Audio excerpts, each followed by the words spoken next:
Devant les locaux de la nouvelle unité mobile ado, une camionnette banalisée, prête à partir. C'est dans ce véhicule, en toute discrétion, que l'équipe mobile du docteur Olivier Rollin propose ses consultations.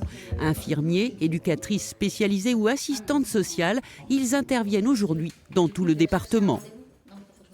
Essentiellement sur des situations de jeunes qui sont dans un contexte de rupture. Très généralement, c'est la déscolarisation qui nous amène à les rencontrer, mais également dans un contexte de repli.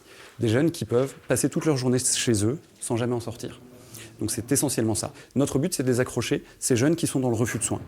Complémentaire de l'unité mobile, Ado Soins a ouvert ses portes en septembre. Ce nouvel hôpital de jour peut accueillir 14 jeunes, avec pour chacun un projet de soins centré sur des problématiques spécifiques. Problématique de relation à l'autre, problématique d'image de soi, problématique d'exprimer ses ressentis, de savoir même quels sont leurs propres ressentis, leurs sentiments. Ce sont des choses qui sont pour certains extrêmement difficiles. On va travailler autour du corporel aussi, comment ces jeunes habitent leur corps, comment ils s'en servent. C'est une offre qui est globale et puis en même temps personnalisée.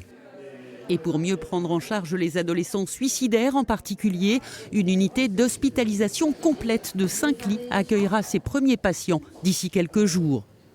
Le fait de pouvoir recevoir ces adolescents qui ont fait une tentative de suicide ou qui sont en menace suicidaire, là apporte un nouveau dispositif tout à fait cohérent, bien entendu en lien avec le CHU de Dijon qui reçoit les adolescents au service d'urgence de pédiatrie et qui ensuite va pouvoir nous les adresser dans un temps le plus court possible. Ce dispositif complète l'offre de soins déjà existante dans le département. Il devrait permettre de mieux répondre aux besoins croissants de prise en charge des adolescents.